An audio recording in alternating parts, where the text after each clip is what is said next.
কেউ দিল না সবাই নিল, আমরা যে কলুর বলদ।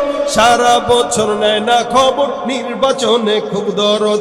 নির্বাচনের আগে দেখো ধরে কত রকম বেশ। দেখতে দেখতে গোল্লায় গেল আমার, দেখতে দেখতে গোল্লায় গেল আমার সোনার বাংলাদেশ। যাদের হাতেই যায় ক্ষমতা দেশ, যেন বাপের ভিটা রাখতে চেয়ার শুরু করে বিদেশিদের পাচাটা। যাদের হাতে যায় ক্ষমতা দেশ, যেন বাপের ভিটা রাখতে চেয়ার শুরু করে বিদেশিদের পাচাটা। বিদেশিদের কথা মতো চালায় ওরা নিজের দেশ, বিদেশিদের কথা মতো চালায় ওরা নিজের দেশ। দেখতে দেখতে গোল্লায় গেল বাংলাদেশে, দেখতে দেখতে গোল্লায় গেল আমার সোনার বাংলাদেশ। আওয়াজ দিয়ে বলেন ভয় পাবো কাকে? আওয়াজ দেবো কার জন্য? চিল্লান দিয়ে নারায়ে তাকবীর, আর জোরে লিল্লাহে তাকবীর। বিপ্লব মানে জীবন দেয়া বসে থাকা নয়, সে কোনো দিন আসবে না রে করো যদি ভয়।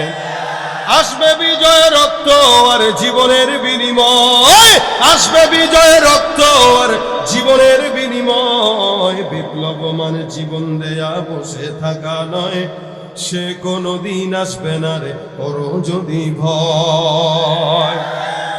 লড়াইয়ের ওই ময়দানেতে যেতে তোমাকে হবে, প্রয়োজনে সব রক্তটুকু জমিনেই ঢেলে দেবে। লড়াইয়ের ওই ময়দানেতে যেতে তোমাকে হবে, প্রয়োজনে সব রক্তটুকু জমিনেই ঢেলে দেবে। তবুও তোমায় লড়তেই হবে, মানিবে না পরাজয়। তবুও তোমায় লড়তেই হবে, মানিবে না পরাজয়। বিপ্লব মানে জীবন দেয়া বসে থাকা নয়, সে কোনো দিন আসবে না রে করো যদি ভয়। ভয় পাবো কাকে? নারায়ে তাকবীর। আল্লাহ আজকের মজমাকে কবুল করুক, বলেন আমিন। ভাইরা আমার, আওয়াজ থাকবে এটা? পিছন থেকে বলেন থাকবে? কষ্ট হবে? ঘুম আসবে? কারা কারা ঘুমান হাত তুলেন, দেখেন ঘুমায়। সজাগ আছেন তো ইনশাআল্লাহ? আল্লাহ পাক কবুল করুক, বলেন আমিন। ভাইরা আমার, আমরা এখানে যারা আছি, যারা বসা আছি, স্টেজে যারা আছে, সামনে যারা আছে, মা বোনদের পর্দার আড়ালে যারা আছে, একজন মানুষ কি এরকম কেউ বলতে পারবেন মুসলমান হিসেবে এই পর্যন্ত বুঝ হওয়ার পর থেকে একটা গুনাহ কখনো আমি করি নাই, এ কথা কেউ বলতে পারবেন? আলহামদুলিল্লাহ। এই যে বলতে না পারাটাই আমরা যে ইমানদার মুসলমান এটার আলামত। বলতে পারাটা হলো বেঈমানের আলামত। আমি গুনাহ করছি না, এটা বলতে পারাটা কিসের আলামত? বেঈমানের আলামত। আমি গুনাহ করেছি, এটা বলতে পারাটা ঈমানের আলামত। কারণ কেউ যদি নিজেকে গুনাহগার মনে করে, সেই তার মালিকের কাছে ক্ষমা চায়। আর যে গুনাহগার নিজেকে মনেই করে না, সে ক্ষমা চাবে কি? সে তো গুনাহগারই মনে করে না। আমাদের বাংলাদেশে একজন নতুন প্রাণী আবিষ্কার হয়েছে। গত কয়েক সপ্তাহ আগে আমরা তার একটা ভিডিও দেখলাম। সেই স্পষ্ট প্রকাশ্যে এভাবে বলতেছে যে আমি কোনোদিন গুনাহ করি নাই। তার নাম হচ্ছে আব্দুল লতিফ সিদ্দিকী। আপনারা এর আগে দেখছেন, এর আগেও সে হজের বিরুদ্ধে কথা বলেছিল, বাইতুল্লাহর বিরুদ্ধে কথা বলেছিল, যারা হজ করতে যায় এদেরকে পাগল বলেছিল। এই বান্দা বলতেছে আমি কোনোদিন গুনাহ করি না, আমি আল্লাহ পাকের রহমত প্রত্যাশী, আল্লাহর নিয়ামত প্রত্যাশী, কিন্তু ক্ষমা প্রত্যাশী না। কেন? আমি তো গুনাহই করি না, ক্ষমা কেন চাবো? দেখেন নাউজুবিল্লাহ যে কোয়া লাগে জানেনও না আপনারা। সে এই কথা যে বলল, নাফরমান হওয়ার জন্য আর কোনো কিছু দরকার আছে? একটা হলো আমি গুনাহ করি, ভাই সবাই করে, আমিও করি, আপনারাও করেন, যত বড় পীর হোক বুজুর্গ হোক সবাই করে। বরঞ্চ নামাজি, হাফেজে কোরআন, আলেমে দ্বীন এদের পিছনে শয়তান থাকে বেশি। কেন থাকে বেশি? আপনার ঘরে মনে করেন 5 কোটি টাকা আছে। কয়দিন আগে সংবাদে দেখছিলাম না, একজন টাকা ধরা খায় বলতেছে কি বাজারের টাকার থেকে জমাইছে। মনে করেন বাজারের টাকার থেকে 5 কোটি টাকা জমাইছে। তাহলে এই জমানোর পরে চোরে যদি জানে ঘরে ঢুকবে কিনা, হ্যাঁ ঢুকবে। কেন? বলে ওর ঘরে মাল আছে, স্বর্ণ আছে, টাকা আছে, সম্পদ আছে, এই কারণে তো চোর যায়। তাহলে যেই ঘরে সম্পদ থাকে ওই ঘরে চোর যায়, ঠিক যেই বডিতে ইমানের মাল থাকে ওই বডিতেই শয়তান যায়। সুতরাং যত বড় ইমানদার শয়তান তত পিছনে, কিন্তু আলহামদুলিল্লাহ ইমানের কারণে শয়তান তাকে গ্রাস করতে পারে না, চেষ্টা করে, গ্রাস করতে চেষ্টা করে। আর এই আব্দুল লতিফ কাজ্জাবির মতো যেগুলো শয়তান আছে, শয়তান কয় আল্লাহ আমি কি শয়তান, ও আমার ওস্তাদ, আমারে শয়তান না বানা, তারা বানাইলেও ভালো আছিল। আমিও তো এটা কইতে পারি না যে আমি গুনাহ করি না, কিন্তু সেইটা বলতেছে। তার মানে কত বড় পাওয়ারফুল শয়তান হইলে পরে এই কথা বলে যে আমি কোনোদিন গুনাহ করি নাই, ক্ষমা কেন চাও? অথচ এখানে যারা আছেন সবাই গুনাহগার, কারো বেশি কারো কম। প্রত্যেকটা নবীরা গুনাহগার, নবীরা মাসুম, প্রত্যেকটা নবীরা মাসুম। এরপরে সাহাবা একরামদেরকে আল্লাহ পাক মাফের ঘোষণা দিয়ে দিয়েছেন। এরপর তাবেঈদেরকেও রাসূল সাল্লাল্লাহু আলাইহি ওয়াসাল্লাম বলেছেন তাদেরকেও আল্লাহ পাক মাফ করে দিবেন। তাবেঈদের থেকে নিয়ে এখনো পর্যন্ত যত মানুষ আসছে, কম আর বেশ, যুগের অবস্থা অনুযায়ী তাদের গুনাহ হয়েছে। 2024 সালে যে গুনাহ আমরা দেখতেছি, এগুলো আজ থেকে 20-30 বছর আগে আমাদের বাপ দাদারা কল্পনাও করে নাই। যারা মুরব্বী আছেন এনারা ভালো জানে, আজ থেকে 30-40 বছর আগে এই সমস্ত গুনাহ কল্পনার বাইরে ছিল। এখন যেগুলো আমরা আমাদের পকেটে নিয়ে ঘুরি, তার মানে বোঝা গেল গুনাহ যত সামনে জামানা বাড়বে তত গুনাহ বাড়বে, এবং জামানা যত সামনের দিকে যাবে মানুষগুলোও তত জাহান্নামের দিকে যাবে, কারণ গুনাহ বাড়তেছে। আর জামানা যত পিছনে, মানুষ তত আল্লাহর নিকটে, জান্নাতের নিকটে। কিন্তু আমাদের দেশের কিছু মানুষ আছে, এরা আমাদের আকাবির বুজুর্গানে দিনদেরকে দেখলে গালি দেয়। এরা ইসলাম বুঝে নাই, এরা পীরগিরি করে খাইছে, এরা ধর্ম টর্ম বুঝে নাই, কোরআন সুন্নাত বুঝে নাই, এরা ঠিকমতো পালনও করে নাই, গালি দেয় আকাবিরদেরকে। অথচ নিজে ঠিকমতো ইসলামই মানে না, গালি দেয় আকাবিরদেরকে। মনে রাখবেন, আমাদের বাপ দাদারা ইসলাম কম বুঝলেও তারা জান্নাত ঠিকই বুঝছে, আর আমরা বেশি ইসলাম বুঝি কিন্তু মানি না, যার কারণে শয়তান হয়ে গেছে। এজন্য শিক্ষা যত বাড়তেছে মানুষ তত বদমাশ হইতেছে, শিক্ষা যত বাড়তেছে মানুষ তত জানোয়ার হচ্ছে। আগে শিক্ষা তেমন ছিল না, কিন্তু মানুষ ছিল, আর এখন শিক্ষা অনেক বেশি, মানুষ নাই, সব জানোয়ারের ভরা। কথা কি আপনারা দ্বিমত? এই জন্য আল্লাহ পাক বলেন والسابقون السابقون والسابقون السابقون أولئك المقربون في جنات النعيم سلة من الأولين وقليل من الآخرين আমার আল্লাহ পাক রব্বুল আলামিন ডাক দিয়া বলেন, জামানা যত অতীতে মানুষ তত আল্লাহ পাকের নিকটে, জামানা যত অতীতে মানুষ তত জান্নাতের নিকটে, জামানা যত রাসূলের নিকটে তত মানুষ জান্নাতের নিকটে। উদাহরণ দিলে বুঝবেন, খুব চিন্তা করে খুব শুনবেন, মনোযোগের সাথে শুনবেন। নবী করিম সাল্লাল্লাহু আলাইহি ওয়াসাল্লাম বিদায় হয়ে গেছে 1450 বছর। এই 1450 বছর আগে আমার পয়গম্বর জমিন থেকে বিদায় হয়েছে। আজকে থেকে 100 বছর আগে যে বাচ্চা জন্মগ্রহণ করেছে, যে লোকটা দুনিয়ার জমিন থেকে বিদায় হয়েছে, আমার থেকে ওই লোকটা 100 বছর আগে রসুলের নিকটে আর জান্নাতের নিকটে। আর আমি 100 বছর পরে দুনিয়াতে আসার কারণে নবীর থেকে 100 বছর পিছায়া, তার মানে জান্নাত থেকে 100 বছর পিছায়া। যেই বান্দাটা আমার আল্লাহ পাকের নিকটে, যেই বান্দাটা অতীতে, ওই বান্দা আল্লাহর নিকটে, ওই বান্দা জান্নাতের নিকটে। যেই বান্দা যত ফিতনার জামানায় গেছে, ওই বান্দা তত আল্লাহর থেকে দূরে, জান্নাত থেকে দূরে। এই জন্য আমাদের আকাবির বুজুর্গানে দিনরা এই কথা স্বীকার করতেন, অতীতের দিনগুলোই ভালো ছিল। সামনে যত দিন আসুক না কেন, আধুনিক যত সমাজ হোক না কেন, যত স্মার্ট বাংলাদেশ গড়ে দেওয়া যাক না কেন, আজ থেকে 100 বছর আগের জামানা আর এখনকার জামানার মধ্যে আসমান আর জমিন তফাৎ। আগের মানুষগুলোই ছিল উত্তম, তারা নামাজ পড়তো কম, কিন্তু তারা নামাজের মধ্যে খুশু ছিল। আর আমরা নামাজ পড়ি, যাও পড়ি তা ভোট পাওয়ার জন্য, মানুষকে দেখানোর জন্য পড়ি, ঠিক কিনা? এ ভাইরা আমার, দেখবেন আজ থেকে 30 বছর আগের কথা যদি বলি, একটু মনোযোগ দিয়ে মিলায় দেখেন তো, আপনার মা, আপনার খালা, আপনার চাচি, আপনার নানি, আপনার দাদি, সমাজের মধ্যে মা বোনরা যখন হাঁটতো, এরা যখন পর পুরুষকে দেখতো, নিজের ওড়নাটাই পর্যন্ত টেনে কোনো বাড়ির পিছনে লুকাইতো, অথবা কোনো গাছের পিছনে লুকাইতো, অথবা পুকুর পাড়ে নেমে যেত। রাস্তায় কোনো পর পুরুষ দেখবে, নারীরা রাস্তায় থাকবে, এটা হতেই পারে না। কোনো পুরুষ দেখার সাথে সাথে রাস্তার থেকে বের হয়ে অন্য কোনো জায়গায় লুকাইতো। এমনকি উঠানের মধ্যে নিজের শাড়িটাও পর্যন্ত নাড়তে দিত না। কোনো পর পুরুষ যদি দেখে ফেলে তাহলে গুনাহ হবে, এই ভয়।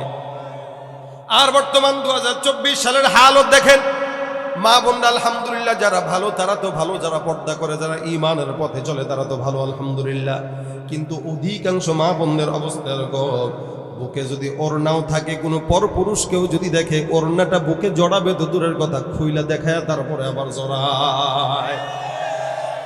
এ ভাইরা আমার, এখন আর বোরকার কথা বললেও কয় ফতোয়াবাজি করতেছি, পর্দার কথা বললেও কয় ফতোয়াবাজি করি, হুজুরদেরকে পছন্দ হয় না। হুজুরদের কাছে বিয়ে বসতে বললে বিয়েও করতে চায় না, যে আমার জিন্দেগিটা বরবাদ করে দিবে। পর্দার কথা বলবে, পর্দার কথা বলবে, নামাজের কথা বলবে। অথচ ওর নাতি, ওর দাদি, ওর মা পর্যন্ত পর্দা করে, কিন্তু মেয়ে পর্দা করে না। এ মুসলমান সমাজে দিন যত যাচ্ছে, মানুষ তত হারামি হচ্ছে, মানুষ তত জানোয়ার হচ্ছে, মানুষ তত কুকুরের কাতারে নেমে যাচ্ছে। অথচ আগের কালের মানুষগুলো মনুষ্যত্ব অনেক বেশি ছিল, শিক্ষা ছিল কম।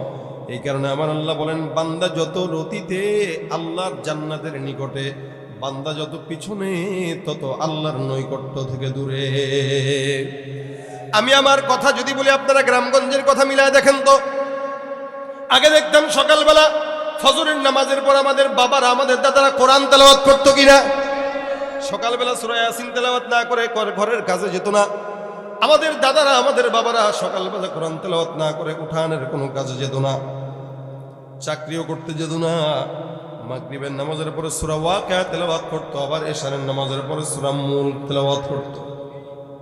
যার কারণে একটা মা বোনের, একটা মানুষের অন্তত সূরা ইয়াসিন, সূরা ওয়াকিয়া, সূরা রহমান, সূরা মুলক, সূরা মুজাম্মিল মুখস্থ থাকতো, ঠিক কিনা? আর এখন যুবকদেরকে বোম মারলেও সূরা ফাতিহাটা সুন্দর করে পড়ার কোনো হেডাম নাই। এ ভাইরা আমার, খুব বুঝবেন। এই কারণে ভাইরা আমার, আগের কালের মহিলাদের সঙ্গে মিলান, মা বাবাদের সঙ্গে মিলান। সকালবেলা তেলাওয়াত করতো, বিকেলবেলা তেলাওয়াত করতো, রাত্রেবেলা তেলাওয়াত করতো। আমি আমার নিজের বাবার কথা যদি বলি, প্রতিদিন সকালবেলা আমার বাবাকে তেলাওয়াত করতে দেখতাম। এখনো পর্যন্ত প্রায় 76 বছর বয়স হয়ে গেছে, এখনো পর্যন্ত প্রতিদিন সকালবেলা 2-3 বেলা কোরআন তেলাওয়াত করতে আমি আমার বাবাকে দেখি। যখন ছোট ছিলাম, ঘুম থেকে যখন জাগতাম, গানের কোনো আওয়াজে আমাদের ঘুম ভাঙতো না, বাবার কোরআন তেলাওয়াতের আওয়াজে ঘুম ভাঙতো। অথচ কোনো আলেম না, তবলিগের মেহনতের সঙ্গে সময় লাগায় 40 বছর পর্যন্ত সচিবালয়ে চাকরি করছেন, এখন চাকরি নাই, এখনো একই নিয়মে চলে। আমি আমার এই গোটা জিন্দিগিতে আমি আমার বাবাকে কোরআন তেলাওয়াত ছাড়া এমনকি কাজা নামাজও কোনোদিন পড়তে দেখি নাই।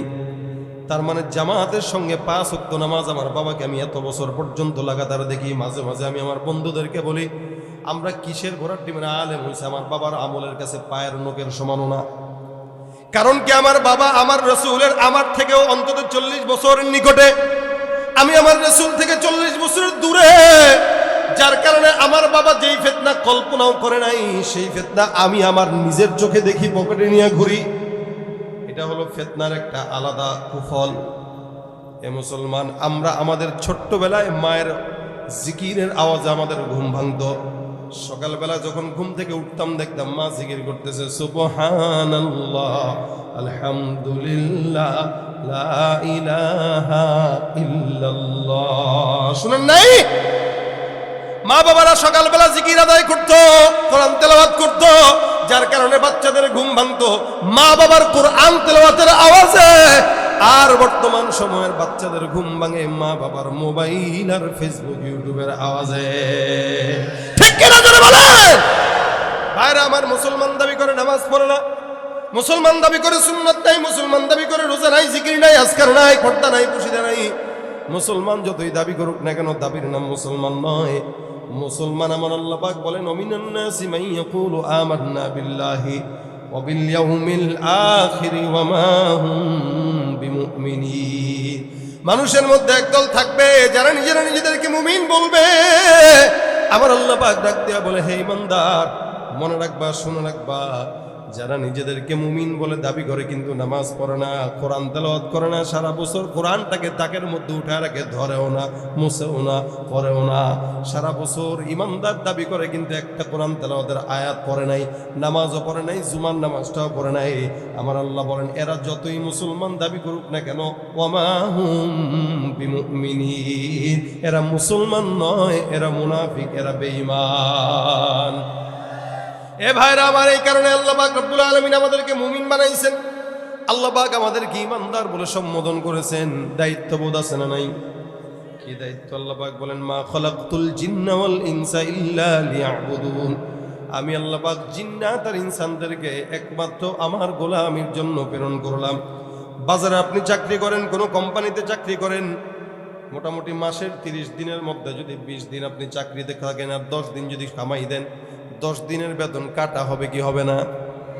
10 দিন কামাই দিলেন, 10 দিনের বেতন কাটা।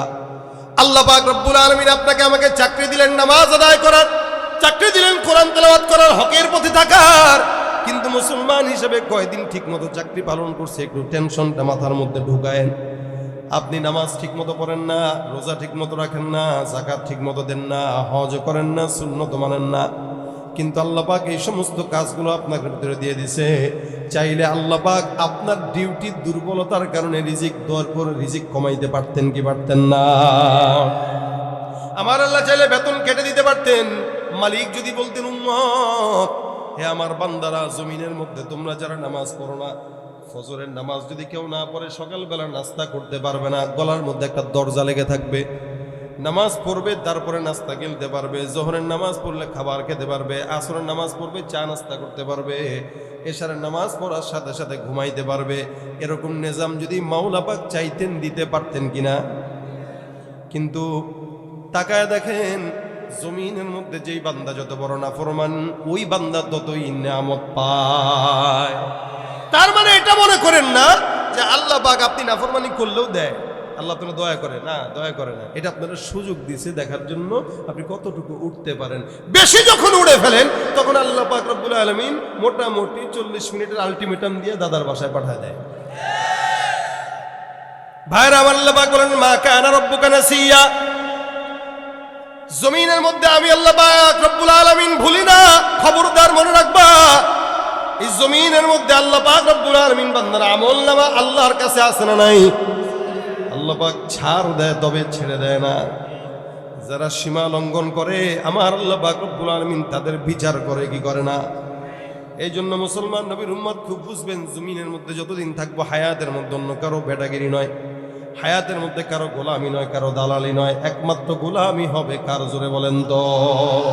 তুমি পারো করতে মোচন অভাব দুঃখী লোকে, তুমি পরম মুক্তিদাতা মালিকে জগতের, তোমার কাছে চাই যে পানা, তোমার কাছে চাই যে পানা, আমরা প্রতিদিন তোমার দয়ায় পূর্ণ আমার সারা নিশিদিন।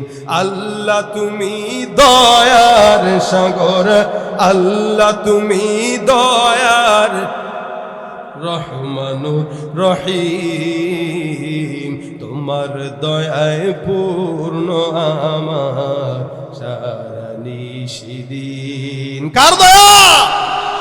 এ মুসলমান, আমার আল্লাহ ডাক দিয়ে বলি, বান্দার জমিনের মধ্যে গুনাহগার বান্দা সবাই, এমন কেউ নাই যে বান্দা গুনাহ করে না।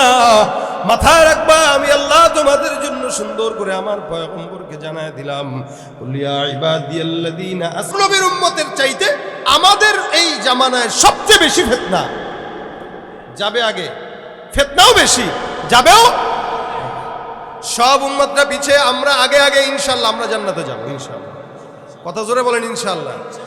কেন যাব না? না যদি যাই তাহলে আল্লাহ পাক বানাইছে কেন? শেষ জামানায় বানাইছে যেহেতু শেষ জামানা, আবার আখেরি নবীর উম্মত, অবশ্যই ইনশাআল্লাহ জান্নাতে নিবে ইনশাআল্লাহ। এটা আল্লাহ পাক রব্বুল আলামিনের ওয়াদা। হ্যাঁ, এখন মাঝে মাঝে দুই একটা মায়ের দিয়া একটু ঝালাই করবে আর কি, কিন্তু নিবে ইনশাআল্লাহ। দেখেন, সাদা কাপড় যখন ময়লা হয়, বিবির কাছে ধোয়ার জন্য দিলেন, বিবি ধুচ্ছে, এইভাবে আছাড় দিয়ে দিয়া ধোয়, অথবা ওয়াশিং মেশিনে দেয়, ঘুরে না।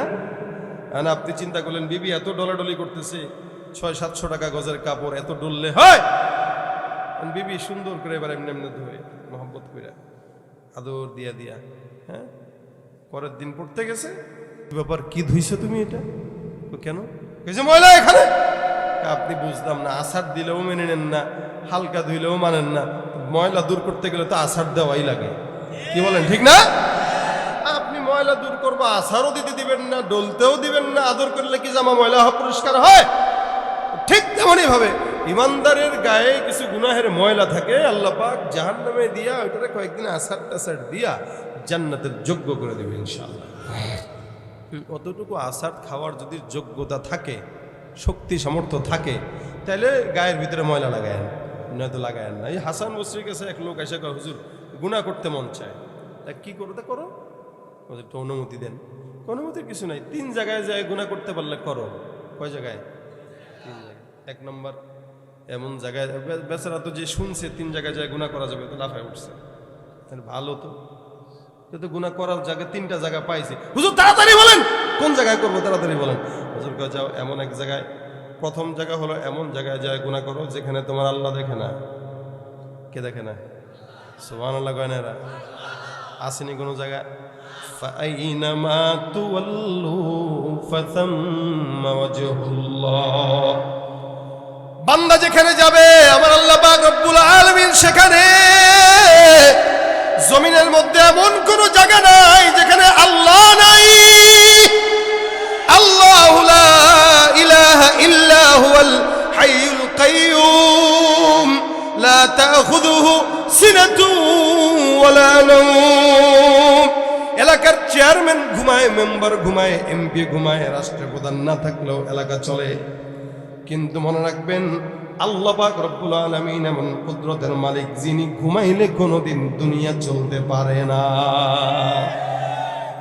এ ভাইরা আমার, হাসান বসরি কয় যায় এমন জায়গায় যায় গুনাহ কর যেখানে কে দেখে না। হুজুর এটা কি কইলেন? কয় হ্যাঁ, যেখানে আল্লাহ দেখে না সেখানে যাও। 2 নম্বর, এমন জায়গায় যায় গুনাহ করো যে জায়গায় ফেরেশতারা কিরামান কাতিবিন লেখে না। অথচ আমার আল্লাহ বলেন, ওয়া ইন্না আলাইকুম লাহাফিজিন কিরামান কাতিবিন ইয়ালামুনা মা তাফআলুন। সারা দুনিয়ার যতগুলো বান্দা আছে প্রত্যেকটার আমলনামায় কিন্তু লেখে কি লেখে না? লেখে। যখন আমলনামা ভারী হয় তখনই ঝামেলা হয়। আমলনামা যখন কম, যত গুনাহ বেশি তত ঝামেলা বেশি, যত গুনাহ কম তত ঝামেলা কম। হাসান বসরি কয়, যাও যাও এমন জায়গায় যায় গুনাহ করো যেখানে ফেরেশতা লেখে না। 3 নম্বর, এমন জায়গায় যায় গুনাহ করো যেখানে আজরাইল জানটা কবজ করার জন্য যেতে পারে না। হুজুর এমন 3 জায়গার কথা বললেন, বিপদ। টাকা দিয়েও পাওয়া যাবে, পাওয়া যাবে, চেয়ারম্যান সাহেব পাবে, প্রধানমন্ত্রী পাবে, ট্রাম্প, মিয়া কানের ভিতরে গুলি লাগায় বয়রা বানাই দিছিল, ঠিক না? এটাও তো ফিরাইতে পারে নাই। ভাইরা আমার, এই কারণে হাসান বসরি কয় 3 জায়গায় যায় যদি গুনাহ করতে মন চায় করো। বান্দা তো গুনাহ করবে। আমার আল্লাহ বলেন, বান্দা অতীতের সব উম্মতরা গুনাহ করতো, দরজায় লেখা হয়ে যাইতো। জানি যারা করছে এইটা, চুরি করছে এইটা, গীবত করছে ওইটা, যত গুনাহ আছে সব গুনাহ দরজায় লেখা হয়ে যেত, কপালেও উঠে যেত কখনো কখনো। কিন্তু আপনার মতো আমার মতো আখির নবীর উম্মতকে আল্লাহ পাক এত মর্যাদা দান করছেন। আল্লাহ পাক আমাদের গুনাহগুলোকে গোপন রেখেছেন। শুধু তাই নয়, বরঞ্চ আরেকটা উম্মতকে বলেছেন, খবরদার তুমি যদি কারো অন্যায় জানো, খবরদার কাউকে বলবা না, গোপন রাখবা। সুবহানাল্লাহ, এটা রাসূল বলেছেন, খবরদার। আমরা তো ওই দোকানে বসলে, চায়ের দোকানে, চেয়ারম্যান কি করছে, মেম্বার কি করছে, এমপি কি করছে, মুয়াজ্জিন কি করছে, ইমাম সাহেব কি করছে, মাদ্রাসা মুহতামিম কি বলছে, বক্তা কি বলে গেছে, সারা দুনিয়ার মানুষের খালি তলা খুঁজাই, ঠিক না? নিজের তলায় এত দোষ, ওইটা চর্চার সময় নাই। আরেকজন কি করলো সেটার দিকে নজর। এই জন্য মুসলমান, আল্লাহ পাক রব্বুল আলামিন বলে, বান্দা তোমরা গোপন রাখবা, কেউ কারো দোষ ধরবা না, নিজেও গোপন রাখবা। কি হবে? আমি আল্লাহ কিয়ামতের ময়দানে তোমাদের দোষ গোপন রেখে দেব। সুবহানাল্লাহ। ভাইরা আমার খুব বুঝবেন, হাদিস শরীফে পয়গম্বর বলেন, বান্দা গুনাহগার হলে টেনশন নিও না, আমার আল্লাহ পাক রব্বুল আলামিন সুন্দর করে বলে দিয়েছেন। রাসূল সাল্লাল্লাহু আলাইহি ওয়াসাল্লাম হাদিসের মধ্যে বলেছেন, কোন ইমানদার মুমিন বান্দা যদি একবার পরে, খুব বুঝবেন, একবার পরে কি আস্তাগফিরুল্লাহ বলেন, রাসূল বলেন কেউ যদি নিয়ত খালেসের সঙ্গে একবার পরে আস্তাগফিরুল্লাহ, আল্লাহর নবী হাদিস শরীফে বলেন পাহাড়ের সমান অথবা সমুদ্রের ফেনা পরিমাণ যদি গুনাহ হয়, ওই একবার ইস্তিগফারের মাধ্যমে বান্দার সব গুনাহগুলো মাফ করে দিবেন। বনি ইসরাইলের জামানার ঘটনা পয়গম্বর বর্ণনা করে হাদিস শরীফে আমার নবী বলেন, এ সাহাবা আজমাইনের দল, টেনশন নিও না, গুনাহ হয়ে গেলে আল্লাহর দরবারে তওবা করো, কারণ জানো আমার আল্লাহ পাক বনি ইসরাইলের জামানার উম্মতকে আল্লাহ পাক রব্বুল আলামিন মাফ করে দিয়েছেন। বলে কোন উম্মত? এমন একটা বান্দা, যে বান্দা বনি ইসরাইলের জামানায় ছিল, একটা নয়, দুইটা নয়, তিনটা নয়, একসঙ্গে 99টা খুন করছে। কয়টা? নাউজুবিল্লাহ, 99টা খুন করছে। আপনারা কেউ আছেন করছেন এরকম? থাকলেও বলবে না। আমাদের দেশে তো রাজনীতির কোন্দলে একজনে মারে, এটাই মারামারি হয় না? রাজনৈতিক কোন্দলে মারামারি হয়, কিন্তু আমার মন বলে না যে একজন মানুষ 99টা খুন করতে পারে, এটা অনেক বড় সন্ত্রাসী কারবার। এটার জন্য হায়াতও বড় পাওয়া লাগে, আগের মানুষ হায়াতও পাইতে বেশি। তাহলে এক বছরে যদি একটাও করে মারেন, তাও তো 100 বছর বাঁচা লাগে। আর যদি 50 বছরে মারেন, তাহলে 50 বছরে অন্তত হায়াত পাওয়া লাগে, প্রতি বছরে 2টা করে মারা লাগবে। এখন মানুষ মারার মতো বয়স হয়তো অন্তত 20 বছরের পর, এর আগে তো না। তাহলে হায়াত কত পায়? 99টা খুন।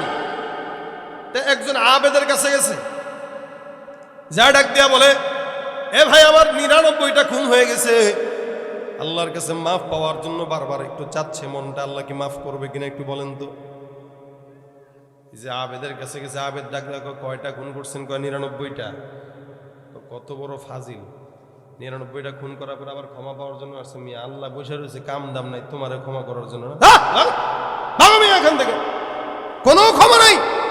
আমরা ইবাদত বন্দেগী করতে করতে শেষ, আর সে 100টা খুন করে এসে মাফ চায় তো জান্নাত পেয়ে যাবে। এত সোজা মিয়া, ভাগেন।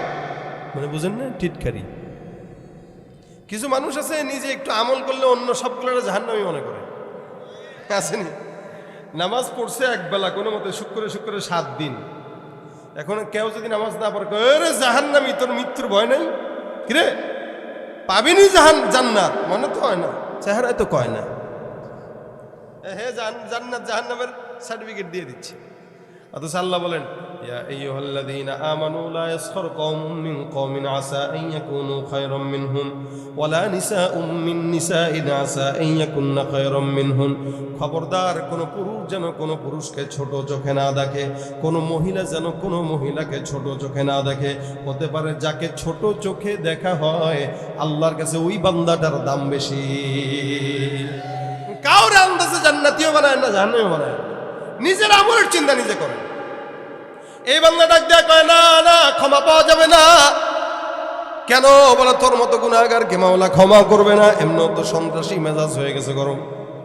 পকেটের মধ্যে ছুরি ছিল, জালেমের ঘরে জালেম, আমি যদি ক্ষমা না পাই তোরাও রাখমু কেন, যা তুই মর।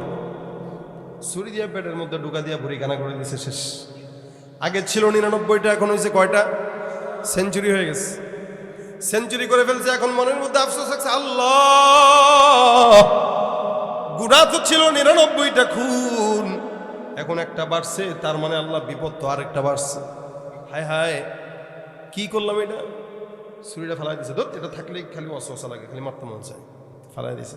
ফালাই দিয়ে আবার আরেকজন আলেমের কাছে গেছে, যে ডাক দিয়া বলে, হুজুর 99টা খুন করেছিলাম, একজনের কাছে গেছি আপনার মতো টুপিওয়ালা দাড়িওয়ালা। যাওয়ার পরে সে কয় নাকি আল্লাহ আমারে মাফ করবে না, মেজাজ গরম হয়ে গেছে, ওইটারও মেরে ফেলছি। এখন আপনার কাছে আসলাম, বলেন আল্লাহ পাক রব্বুল আলামিন ক্ষমা করবে কিনা? হুজুর কয়, টেনশনের কারণ নাই, ক্ষমা অলরেডি হয়ে গেছে। সন্ত্রাসটা হুজুর আপনি কি ভয় পায় বলতেছেন নাকি? কেন? কই যে একটারে মাইরে আসছে, এখন আপনারও যদি মারি। কার নাম? কি মনে করো তুমি? খুন করছে কয়টা? বলে 100টা। 1 কোটিটাও যদি খুন করো, 1 লক্ষও যদি খুন করো, কতদিন করবা বলে? হায়াত শেষ হওয়ার আগ পর্যন্ত। ওই হুজুর ডাক দেয়া বলে, টেনশনের কোনো কারণ নাই। তুমি যদি হায়াত শেষ হওয়ার আগ মুহূর্তেও যদি বলো আল্লাহ আমাদের মাফ করে দেন, অন্তর থেকে দিল থেকে তওবা করলে আমার আল্লাহ ওই সময় বান্দা তোমাকে ক্ষমা করার জন্য তৈয়ার। এবার হুজুর ডাক দেয়া বলে, যাও অমুক জায়গায় যাও, ওই এলাকার মধ্যে একজন আলেম, যে আলেমের কাছে যাবা, হাতে হাত রেখে বায়াত করে সুন্দর করে তওবা করে ফেলবা। আমার আল্লাহ পাক রব্বুল আলামিন আশা করা যায় তোমার গুনাহ সব ক্ষমা করে দিবেন। উদাহরণস্বরূপ, এটা কেশবপুর এলাকা, কেশবপুর থেকে ঢাকা পর্যন্ত যাবা। মনে করেন ঢাকা পর্যন্ত কত কিলো? 200 কিলো ধরলাম। এখান থেকে আল্লাহর বান্দা রওনা হয়ে গেল তওবার জন্য। যেতে যেতে যেতে যেতে মাগুরা পর্যন্ত গেল অথবা নড়াইল পর্যন্ত গেল। আমার মাওলা কয়, ইসরাইল, এই বান্দার হায়াত ওখানেই শেষ, বান্দাকে আমার কাছে নিয়ে আসো। আজরাইল যা জানটা কবজ করে নিয়ে এলে, বান্দার হায়াত শেষ। এবার ফেরেশতাদের ভিতরে 2 দলে ভাগ। এক দল কয় এটা জান্নাতি, আরেক দল কয় জাহান্নামী। জান্নাতি ফেরেশতারা ডাক দেয়, মালিক, এই বান্দাটা নেকের কাজ করে নাই, কিন্তু তওবার নিয়ত করলো, আল্লাহ এই বান্দার গুনাহগুলোকে ক্ষমা করে দাও, বান্দা জান্নাতি হয়ে যাবে। জাহান্নামের ফেরেশতারা ডাক দেয়া বলে, আল্লাহ এই বান্দাটা 100টা খুন করছে, কেমনে মাফ করব?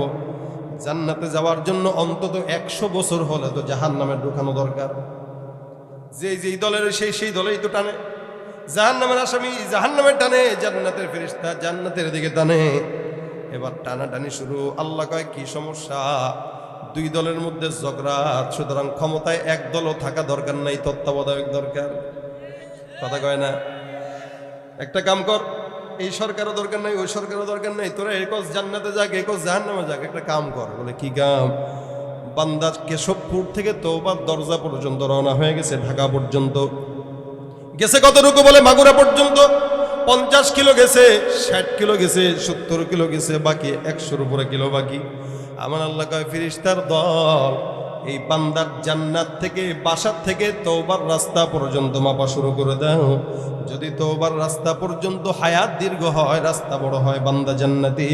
আর তওবার রাস্তা পর্যন্ত যদি কম হয়, বান্দা জাহান্নামী। বলেন তো, আসলে রাস্তা বেশি ছিল না কম ছিল? কি কি এইনি বুঝলেন? গেছে মাত্র মাগুরা পর্যন্ত, বেশি না কম? মাত্র অল্প রাস্তা গেল, জান্নাত পাওয়ার কোনো আশা নাই। জাহান্নামের ফেরেশতারা মহা খুশি, যেহেতু আল্লাহ পাক রব্বুল আলামিন বলছেন বান্দার রাস্তা যদি বেশি দীর্ঘ হয় তাহলে বান্দা জান্নাতে যাবে, রাস্তা যদি কম হয় তাহলে জাহান্নামে যাবে। এবার একদল ফেরেশতাকে লাগাই দেয়া কয়, যাও যাও রাস্তা মাপা শুরু করে দাও। আল্লাহর ফেরেশতা রাস্তা মাপা শুরু করে দেয়। জমিনটা তো আল্লাহ পাক রব্বুল আলামিনের কথা শুনে বাসা পর্যন্ত, বাসার থেকে তওবা পর্যন্ত রাস্তা মাপা শুরু যখন হয়ে যায়, আমার আল্লাহ ডাক দেয়া বলে, জমিন, আমি আল্লাহ পাক রব্বুল আলামিন তোমাকে আদেশ করলাম, যেই বান্দাটা ইন্তেকাল করলো, বান্দাটা তওবা করে নাই, নিয়ত করছে, এ জমিন, আমি রব্বুল আলামিন বললাম এই বান্দার রাস্তাটা ফেরেশতারা মাপা শুরু করে দিল। সুতরাং জমিন, তুমি বান্দার জন্য জান্নাত পর্যন্ত লম্বা রাস্তা দীর্ঘ হয়ে যাও। আল্লাহ পাকের আদেশে ফেরেশতারা মাপা শুরু করে দেয়, জমিন সুন্দর করে লম্বা হয়ে যায়। 1 হাত 2 হাত 3 হাত করে করে তাকায় দেখে বান্দার বাসার থেকে রাস্তা, তওবার রাস্তা দীর্ঘ হয়ে বান্দার জান্নাত পর্যন্ত চলে গেছে। জান্নাত চির সুখেরই ঘর, জান্নাত চির সুখেরই ঘর, ও গো জানতে যদি তুমি,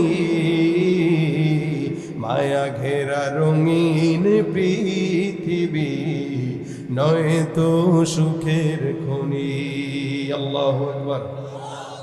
আমার আল্লাহ ক্ষমা করতে পারে কি পারে না?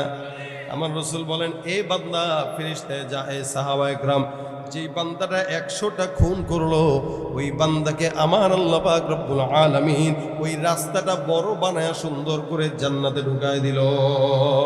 সুতরাং বনি ইসরাইলের লোক যদি মাফ চায় জান্নাত পেয়ে যায়, আপনি আমি আখিরি নবীর উম্মত, দাম বেশি না কম? আমার আল্লাহ পাক রব্বুল আলামিন বলবে, হে বান্দার মুমিন, গুনাহ যদি হয়ে যায় পাহাড় সমান, সাগর সমান, আসমান সমান, কোন বান্দা যদি বলো আস্তাগফিরুল্লাহ, আমার আল্লাহ বলে লা তাকুনাতু মির রাহমাতিল্লাহ। আল্লাহ পাক রব্বুল আলামিন আছে, যত রাত দীর্ঘ হয় আমার আল্লাহ পাক আসমানের মধ্যে সে বান্দাকে ডাক দেয়, এ বান্দা, জমিনের মধ্যে গুনাহগার হবা, 3টায় ডাকবা, 4টায় ডাকবা, 2:30টায় ডাকবা, আমি আসমানের প্রথম আসমানে এসে বান্দা তোমার ডাকে সাড়া দেওয়ার জন্য বসে থাকি। সুবহানাল্লাহ। এ মুসলমান নবীর উম্মত, এই কারণে ইস্তিগফার অনেক বড় দামি একটা আমল। নবী করিম সাল্লাল্লাহু আলাইহি সাল্লাম বলেন, মান লাজিমাল ইস্তিগফার জাআলাল্লাহু লাহু মিন কুল্লি হাম্মিন ফারাজা ওয়া মিন কুল্লি দিকিন মাখরাজা ওয়া রাযাকাহু মিন হাইথু লা ইয়াহতাসিব। কেউ যদি অন্তরের মধ্যে, জবানের মধ্যে ইস্তিগফার উঠায় নেয়, আমার নবী বলেন, যত বড় বিপদ, পেরেশানি, বালা মুসিবত হোক না কেন, সব পেরেশানি, বালা মুসিবত আল্লাহ দূর করে দেয়। সুবহানাল্লাহ। হাসান আল বসরির নাম শুনছেন আপনারা? হ্যাঁ, বহুত বড় বুজুর্গ হাসান বসরি। উনি একবার বসা, মজার ঘটনা দেখেন, উনি একবার বসা, হঠাৎ করে একজন বান্দা ঢুকলো, ঢুকে ডাক দিয়া বলতেছে, হুজুর, এমন কোনো গুনাহ নাই যে গুনাহটা আমি করি নাই, এমন কোনো অন্যায় নাই যে অন্যায় আমার করা হয় নাই, সুতরাং ছোট্ট একটা আমল শিখায় দেন, যে আমলের কারণে আল্লাহ পাক রব্বুল আলামিন আমাকে জান্নাত দান করবেন, যে আমলের কারণে আল্লাহ পাক আমাকে মাফ করে দিবেন। হাসান বসরি ডাক দেয়া কয়, যাও যাও, বেশি বেশি ইস্তেগফার পড়ো। 2 নম্বরে আরেকজন বান্দা ঢুকলো, হুজুর ডাক দেয়া কয়, কি সমস্যা? কয়, হুজুর, আমাদের এলাকায় বৃষ্টি হয় না, এলাকার মধ্যে দুর্ভিক্ষ চলতেছে, এমন একটা আমল শিখায় দেন যে আমলের কারণে আসমান থেকে বৃষ্টি আসবে। হাসান বসরি ডাক দেয়া কয়, যাও যাও, বেশি বেশি ইস্তেগফার করো। কি পড়ো? ইস্তেগফার। প্রথম জন আসলো, গুনাহ হয়ে গেছে, তাকে আমল দিল কি? ইস্তেগফার। পরের জন আসলো, বৃষ্টি হয় না, তাকে আমল দিল কি? ইস্তেগফার। আবার তৃতীয়তে একজন এসে ডাক দেয়া কয়, হুজুর, আমার সম্পদ নাই, দোকানের মধ্যে বরকত নাই, এমন কোন আমল শিখায় দেন যে আমলের কারণে আল্লাহ পাক দোকানে বরকত দিবে, সম্পদের, রিজিকের মালিক বানাবে। হাসান বসরি ডাক দেয়া কয়, যাও যাও যাও, বেশি বেশি ইস্তেগফার করো। 4 নম্বরে একজন আইসা ডাক দেয়া কয়, হুজুর, আমার সন্তান হয় না, বিয়ে করলাম প্রায় 10 বছর হয়ে গেল, এমন কোন আমল শিখায় দেন যে আমলের কারণে আল্লাহ পাক সন্তান দান করবে। এ মুসলমান, সম্পদ হয় না, আমল দিল কি? ইস্তেগফার। সন্তান হয় না, আমল দিল কি? ইস্তেগফার। কিন্তু আমার দেশে অনেক সময় অনেক বেআকলদেরকে দেখা যায়, সম্পদ নাই, সন্তান নাই, বিপদের মধ্যে পড়ছে, আল্লাহর কাছে না চায়, সোজা খাজার দরবারে, মাজারে চলে যায়। মাজারে যায় সেজদা দিলে ইমান থাকেনি? কথা কয় না কেন? মাজারের বাবার কাছে চাইলে কি ইমান থাকে? দেনেওয়ালা কে? দেনেওয়ালা কে? সন্তান চায় বাবার কাছে, সুন্দর করে বোর্ডারে নিয়ে হাজির, আব্বা এই যে আমার বউ, বাবা এমনি এমনি দেখায়, ঠিক আছে, কি দরকার? বিয়ে করলাম তো 8-10 বছর, বাচ্চা হইতেছে না। ঠিক আছে, আমার খানকায় 1 মাসের এতেকাফ চিল্লায় বসায় দাও। বুঝেন না আপনার? না বুঝাই ভালো। খাজার দরবারে 1 মাসের এতেকাফ, অথবা চিল্লায় লাগাই দিতে কইলো, আর চিল্লায় লাগাই দিলেন আপনার বউরে, বউয়ে থুইয়া আপনি গেছেন বাসায়, আর 1 মাস পরে বউরে নিতে আসছেন। মোটামুটি এখন খাজা বাবা আপনার সামনে হয়ে যাবে বাচ্চা। যদি বাচ্চা হয়, বুঝবেন 1 মাসের চিল্লায় যে সন্তানটা হয়েছে, এটা আপনার না, আপনার বাপের সন্তান। সন্তানদের ওলা কে? বাবার কাছে চাওয়া যাবে? পীরগিরি আর মাজার পূজা চলছে দেশটা জুড়িয়া, শিরকি আর ভণ্ডামিতে দেশটা গেছে ভরিয়া। পীরগিরি আর মাজার পূজা চলছে দেশটা জুড়িয়া, শিরকি আর ভণ্ডামিতে দেশটা গেছে ভরিয়া। গাজার কলকিটান মারিয়া, গাজার কলকিটান মারিয়া দেখায় খাজার শান, ওরা শিক্ষিত শয়তান, ওরা শিক্ষিত শয়তান, ওরা শিক্ষিত শয়তান। দুর্নীতির ওই আখড়ায় বসে, দুর্নীতির ওই আখড়ায় বসে জাহির করে জ্ঞান, কলম দিয়ে কামায় টাকা, ধরে সাধুর ভান, ওরা শিক্ষিত শয়তান।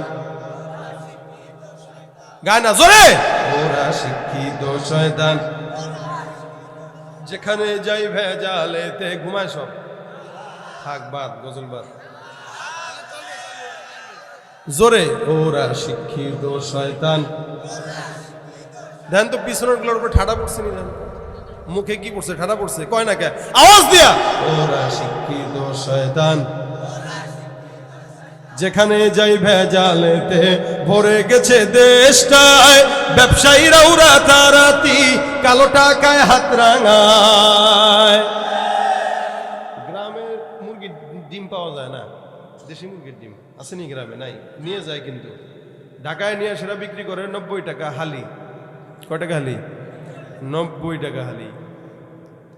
মুরগি পারে ফ্রি, ধান্দা করে ব্যবসায়ী। আচ্ছা, কোনোদিন মুরগি টাকা নিছে? মুরগি যদি কয় আমি করে করে কষ্ট করে ডিম পারি আর তুমি ফ্রি খাইবা, চলবে না। আমার 10 টাকা দাও ভিতরে, তারপরে তোমার একটা ডিম দেবো। কেউ মুরগি কথা বলতে পারলে এটাই কইতো, মুরগি পারে ফ্রি, ধান্দাবাজি করে আমাদের দেশের ব্যবসায়ীরা, ঠিক কিনা জোরে কম। যেখানে যাই ভেজালেতে ভরে গেছে দেশটায়, ব্যবসায়ীরা ওরা তারাতি কালো টাকায় হাত রাঙায়। ভেজাল থেকে বাঁচতে হলে, ভেজাল থেকে বাঁচতে হলে খোলা রাখো কান, ওরা শিক্ষিত শয়তান, ওরা শিক্ষিত শয়তান, ওরা শিক্ষিত শয়তান। ওরা শিক্ষাঙ্গনের দিকে ভাইরে দেখো না চোখ মেলিয়া, ছাত্ররা সব বই ছাড়িয়া থাকে শুধু প্রেম লইয়া। ঠিক না ভাই? ঠিক। সেদিন ভাই সত্যি কথা, মিথ্যা আপনাদেরকে বলে হাসাবো না, বাস্তব কথা। কোন এলাকায়? ওই পাবনায় যাচ্ছি, মানে পাবনায় যাচ্ছি না, পাবনার উপর দিয়ে এক জায়গায় যাচ্ছি আর কি, আবার আপনারা খারাপ মনে করেন না। তো যেতে যেতে রাস্তায় হুট করে একটা জায়গায়, ওই এলাকার নাম আর বলতেছি না, নিরিবিলি গ্রামের রাস্তা, যে যাচ্ছি যাচ্ছি হঠাৎ করে দেখি মিনিমাম একটা ছেলের বয়স কত হবে, আর হয়তো 15-16 হবে, একসাথে 2জন মেয়ে, মোটামুটি সুন্দর করে গোলাপ, 2জন মেয়ের হাতে 2টা এমনি দিতেছে 2জন। আমি বললাম মাশাআল্লাহ, ভালো। মানুষের বিয়ে একটা করার পর আরেকটা করার সাহস পায় না, 15 বছর বয়সে 2টা বউ পেয়ে গেছে। ভাবছিলাম গাড়িটা থামায় বলবো কি করো সেগুলা, পরে আর বললাম না, চিন্তা করলাম থাক, ডিস্টার্ব হবে। কারণ আমাদের দেশের তো অবস্থা এরকম, অকাম কুকাম যারা করে এদের লজ্জা লাগে না, যারা দেখে এদের লজ্জা লাগে। যে ছেলেটা ফুল নিতেছে হয়তো আমার ছেলের থেকে কয়েক বছরের বড় হবে, এখন এই ছেলেটা আমি কেমনে কই বাবা তুই কি করস, কোন দিকে অবস্থা। এলাকার ভিতরে মনে করেন গাছের বসছে এই 2জন বন্ধু বান্ধবী আর কি, আর আপনি মুরব্বী হিসেবে বলতে পারেন এই কি করো, দেখবেন সে স্পষ্ট বলবে আপনার কি লজ্জা শরম নেই, আমরা পার্সোনাল কাজ করছি। কথা কয় না? আসলে নাই শিক্ষাঙ্গনের দিকে ভাইরে দেখো না চোখ মেলিয়া, ছাত্ররা সব বই ছাড়িয়া থাকে শুধু প্রেম লইয়া। অস্ত্র সে তো সঙ্গের সাথী, অস্ত্র সে তো সঙ্গের সাথী হইতে মাস্তান। ওরা শিক্ষিত, ওরা শিক্ষিত শয়তান, ওরা শিক্ষিত শয়তান। ঠিক কিনা? কষ্ট পাইছেন কেউ ভাইরা আমার? সুতরাং চানেওয়ালা দেনেওয়ালা আল্লাহ। চাবো কার কাছে? সেটা সন্তান হোক, সেটা বিবি হোক, ব্যবসার বিপদ আপদ হোক, খাবার দাবার হোক, কাপড় চোপড় হোক, এমনকি জুতার ফিতাও যদি ছিঁড়ে তবুও চাবো। হাসান বসরির কাছে 5 নম্বর লোক এসে ডাক দেখে হুজুর ক্ষেতের মধ্যে ফসল নাই, পোকায় ধরে, বরকত হয় না, এমন কোন আমল শিখায় দেন যে আমলের কারণে ক্ষেতের মধ্যে বরকত হবে। হুজুর কয়ে যাও ইস্তেগফার পড়ো। 5 জন আসলো, 5 জনকে একই আমল দেয়। এরকম করে আরো কয়েকজন আসলো, সবাইকে একটাই আমল, কি? ইস্তেগফার। পাশ থেকে যে সমস্ত মুরিদরা শুনতেছে ডাক দেখো হুজুর মনে হয় আর কোনো আমল টামল পারে না, খালি যারাই আসে একটাই আমল, ইস্তেগফার ইস্তেগফার ইস্তেগফার ইস্তেগফার। হাসান বসরি ডাক দেখো এ যুবকের দল, এই আমলটা আমি হাসান দেই নাই, আমার মাওলায় কোরআনের মাধ্যমে বান্দাকে দিয়েছে। আমার আল্লাহ ডাক দিয়া বলেন ফাকুলতু ইস্তাগফিরু রাব্বাকুম ইন্নাহু কানা গফফারা ইরসিলিস সামাআ আলাইকুম মিদরারা ওয়া ইউমদিদকুম বিআমওয়াল ওয়া বানিনা ওয়া ইয়াজআল লাকুম জান্নাতি ওয়া ইয়াজআল লাকুম আনহারা। রব্বুল আলামিন কোরআনে যা বলেন সত্য না মিথ্যা?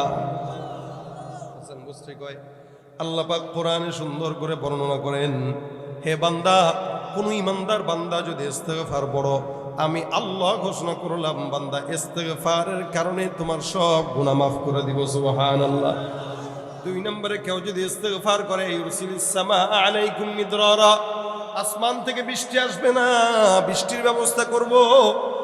3 নম্বর, সম্পদ যদি না হয়, ইমদিদুকুম বিআমওয়ালিন ওয়া বানিন, টাকা পয়সা নাই, সম্পদ নাই, সন্তানও নাই, ইস্তেগফার করবার টাকাও দেব, সন্তানের ব্যবস্থাও করে দেব।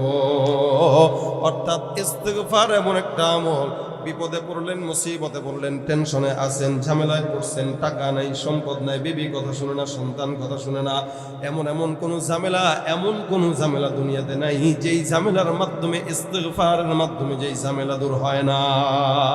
এই কারণে নবী আমার বলেন, মাল্লাজিমাল ইস্তেগফার, যে যদি জমানের মধ্যে ইস্তেগফারটাকে উঠায় নিতে পারে, আল্লাহ পাক সকল বিপদ আপদ থেকে উদ্ধার করে নেবেন। সুবহানাল্লাহ। এই জন্য মুসলমান, মাগরিব থেকে এখন পর্যন্ত বয়ান শুনছেন, আলহামদুলিল্লাহ অনেক কিছু শুনছেন, ভুলেও গেছেন, মনেও থাকবে না, কিন্তু সব ভুলে গেলে টেনশনের কারণ নেই। একটা জিনিস তো মনে রাখা দরকার আছে না নাই? নিজের টাকায় আসলেন, নিজের টাকায় যাবেন, টাকাও দান করলেন, পকেটটা তো ফাঁকা আছে, পকেটের মধ্যে ইস্তেগফারটা ঢুকায় নেন, নিয়ত করেন। নবী করিম সাল্লাল্লাহু আলাইহি ওয়াসাল্লাম বলে, আমি রাসূল হওয়ার পরেও প্রতিদিন 100 বার ইস্তেগফার করতাম। তার মানে আল্লাহর নবী যদি 100 বার পরে, আমাদের তো 1 কোটি বার পড়া দরকার, কিন্তু আমরা একবারও পড়ি না। গুনাহের বোঝা বাড়ে, কমাইতে পারি না। এই কারণে প্রত্যেক দিন কমাস কম 100 বার করে ইস্তেগফার পড়ার চেষ্টা করব। সহজ সুরত কি?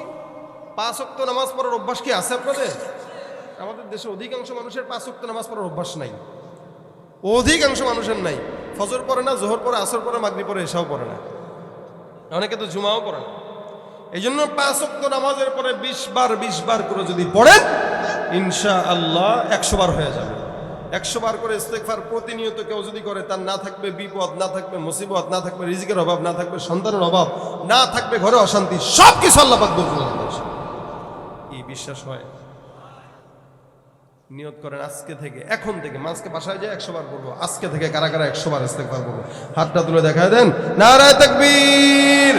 আল্লাহ তুমি আমাদের জন্য সহজ করো, জোরে বলেন আমিন। এই আজকের মাহফিলের সব কিছুর কামিয়াবি এই জায়গাটায়। যদি কেউ আজকে থেকে নিয়ত করে যে আমি প্রত্যেক দিন 100 বার কমাস কম ইস্তেগফার করবো, 5 ওয়াক্ত নামাজের পর 20 বার করে পড়লে 20 সেকেন্ড লাগবে, বেশি লাগবে না। 20 বার পড়তে 20 সেকেন্ড, এর বেশি কিছু লাগবে না। আপনি যদি পড়েন তো ইনশাআল্লাহ আশা করা যায় আজকের মাহফিলে যারা আয়োজন করছে, টাকা দিয়েছে, শ্রম দিয়েছে, এদের আয়োজনও কবুল হয়ে যাবে। কি বলেন, ঠিক না? এক এক মাহফিল থেকে এক একটা আমল নিলে ভাই মানুষ আর গুনাহগার থাকতো না, সব ওলি হয়ে যেত। কিন্তু মানুষ আসে মাহফিলে, বসে মাহফিলে, শুনেও মাহফিল, আমল করে। এই জন্য আমল করবো তো ইনশাআল্লাহ। বন্ধু দুনিয়ার বাইরের মানুষকে লাগায় লাভ নাই, দুনিয়ার মানুষকে বানায় লাভ নাই। ইস্তেগফার করেন, আল্লাহ পাক আপনার বন্ধু হয়ে যাবে। ইস্তেগফার করলে আল্লাহ পাক মুস্তাজাবুদ দাওয়া বানায় দিবে। সুবহানাল্লাহ। এই রাজি আছেন, করবেন তো ইনশাআল্লাহ। কোন রাজনৈতিক দলের নেতাদের পিছনে ছুটার চিন্তা বাদ দিয়ে দেন। অনেক ছুটছেন, হ্যাঁ ছুটবেন ততক্ষণ যতক্ষণ নেতা ইসলামের পক্ষে আছে।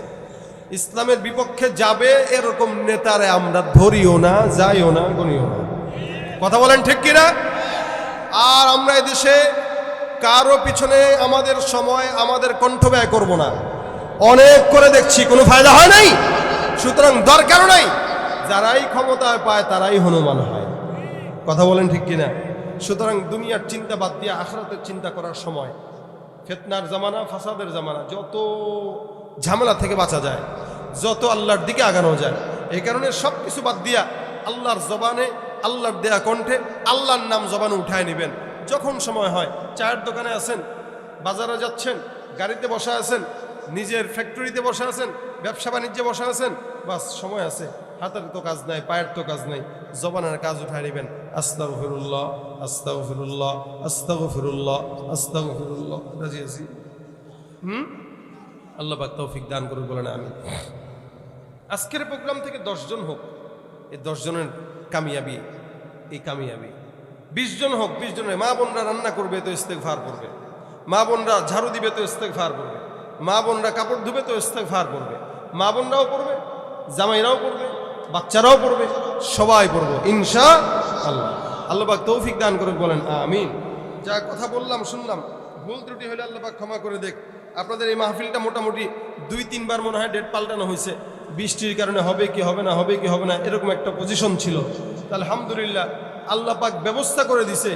আজকে এই ডেটটাও আমার ছিল না, গত মনে হয় কত হয়তো 20 দিন আগে হবে হয়তো, এই ডেটটা হুট করেই ওদের এলাকার দ্বন্দ্বের কারণে ক্যান্সেল। তো আলহামদুলিল্লাহ আমাদের ভাই আবুল কালাম ভাই আমার না বইলাই এখানে ফিট করে ফেলছে। ওই প্রোগ্রামটা ওনার সাথে যোগাযোগ করেছিল, আলহামদুলিল্লাহ আমি আজকে বলছিল, যার কারণে আল্লাহ পাক আমার আরেকটা ডেট ক্যান্সেল করে আপনাদেরকে এখানে করার সুযোগ দিয়ে দিছে। তো সুতরাং আসছি আলহামদুলিল্লাহ। এই আশা বসা যদি আল্লাহ পাক কবুল করে, তখন কবুল করবে যখন 10 জন মানুষ এখান থেকে আমলদার হয়ে যাবে। আল্লাহ পাক আমাদের সকলকে আমল করার তৌফিক দান করুন, জোরে বলেন আমিন। সুতরাং হ্যাঁ, একটা গজল ঠিক আছে। কি গাবো? না, এমন কোনো গজল হবে না যেই গজল আমাদের আমলের জজবা নষ্ট করে দেয়। সব গজল গাওয়ার মতো স্টেজ বয়ানের মজার না। কিছু গজল আছে এগুলো ইউটিউবের জন্য ঠিক আছে, কিছু গজল আছে মাহফিলের জন্য। আমি বয়ানের ফাঁকে যা আসছে তাই গাইছি। এখন যেটা গাবো এটা আমার সাথে সবাই গাবেন, পারবেন? কথা কয় না, পারবেন? ভাইরা এই যে অনেকে ফোন টোন দেয় আমাদেরকে, বলে খালি এত বছর জ্বালাইতো যে হুজুর আপনাদের গজলের বই বের করেন না কেন। গত 2 দিন আগে এটা বইমেলায়, ইসলামী বইমেলায় উদ্বোধন হয়েছে। আমার সমস্ত গজল বলবো না, আংশিক কিছু গজল যেগুলো মোটামুটি সমাজে মানুষ শুনে গায়, এই যত গজল লেখা আছে যদিও, তবে আপনারা যে ফেসবুক যা বলেন এগুলো এখানে আছে আর কি। মোটামুটি আমাদের ছেলেরা বাচ্চারা গায় না গজল, গাইতে গেলে ভুল বল করে, মানে কি যে গায় নিজেও জানে না। আমরা গাইছি একটা, সে গায় আরেকটা, মাইকটা সামনে নিয়েই উল্টাপাল্টা গায়। কারণ কি? ওই লেখা জানে না, লিরিক জানা নাই। লিরিক না জানা থাকার কারণে আমাদের সন্তানরা গাইতে পারে না, সহিটা ভুলটা গায়। তো এই গজলের বইটা আপনাদের জন্যই তৈরি করা। সুতরাং যারা গজল চর্চা করে, যারা গজল পছন্দ করে, এই বইটা তাদের জন্য খুব বেশি কাজে লাগবে। আমি এখন যেটা গাবো আমার সাথে গাবেন তো ইনশাল্লাহ? একে একে শেষ করেছি, সবার দেখা হইল শেষ, দেখতে দেখতে গোল্লায় গেল আমার সোনার বাংলাদেশ। আমার সাথে এতটুকু গাবেন, দেখতে দেখতে গোল্লায় গেল আমার সোনার বাংলাদেশ, দেখতে দেখতে গোল্লায় গেল। স্বাধীনতার বয়স বেরিয়ে এত বছরে পা দিলাম, নেতারা তো সবই পেল, আমরা বলো কি পেলাম? শান্তির লাগি কাইন্দা মরি, শান্তির তবু নাহি রেশ, শান্তির লাগি কাইন্দা মরি, শান্তির কোনো নাহি রেশ। দেখতে দেখতে গোল্লায় গেল আমার সোনার বাংলাদেশ, দেখতে দেখতে গোল্লায় গেল আমার সোনার বাংলাদেশ।